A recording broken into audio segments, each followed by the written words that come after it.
Hi. Coach, offense by all accounts had a pretty good scrimmage. Were you pleased with what you saw, particularly out of Steve? Yeah, you know, I thought he made some good decisions in the scrimmage.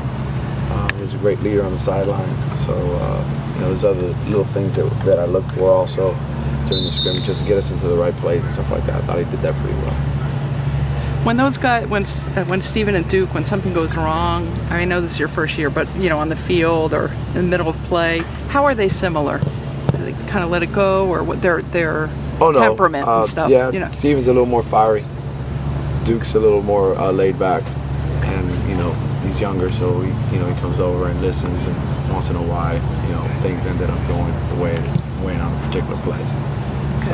So James, you obviously from here, you've known about Miami for a while. How rare is it for a team to have a 1-2, or like them, a quarterback running back combination like those two? I think it's a good thing to have. I think the great teams have it. You know, if you look at the teams that are playing in big time bowl games and in championships, they got a quarterback and they got a running back. You know, so how rare is it? I don't know. Rare outside the top 20. You know what I mean? How excited were you to see a guy like Eduardo, knowing what he's been through, come back, have Awesome. a touchdown in that scrimmage? Awesome, and playing without any fear, and taking the reps that he takes and the advantage, and using it to his advantage, working hard through the game itself. You know, it was awesome to see. Do you sense you'll use him in a particular role? He was talking about maybe short yardage, stuff like that he thinks he can do well. He's got to find his role in this group. You know what I mean? So that those situations, he's going to have to master those situations. For him to compete and contribute. He's got to find his niche in this offense, and he's trying to do that. He's looking for it. But with him finding his niche, by all accounts, he's kind of like a coach on the field. Do you share Absolutely, 100%. He knows the system really well. He's extremely intelligent. He knows football, so he's an extra guy on the field. Are you in the offense where you would be had you been here, or is it still a learning curve, and still an adjustment to be made? No. I think through spring, where you learn the personnel, that's the biggest thing. Terminology is just you find a way to make sure everything works. A little bit of this, a little bit of that. Feeling good right now. Time for one more question, guys. Stacey Coley, I mean, a lot of the players are remarked he had a very standout scrimmage. What are you willing to say about him? What do you think about him going forward?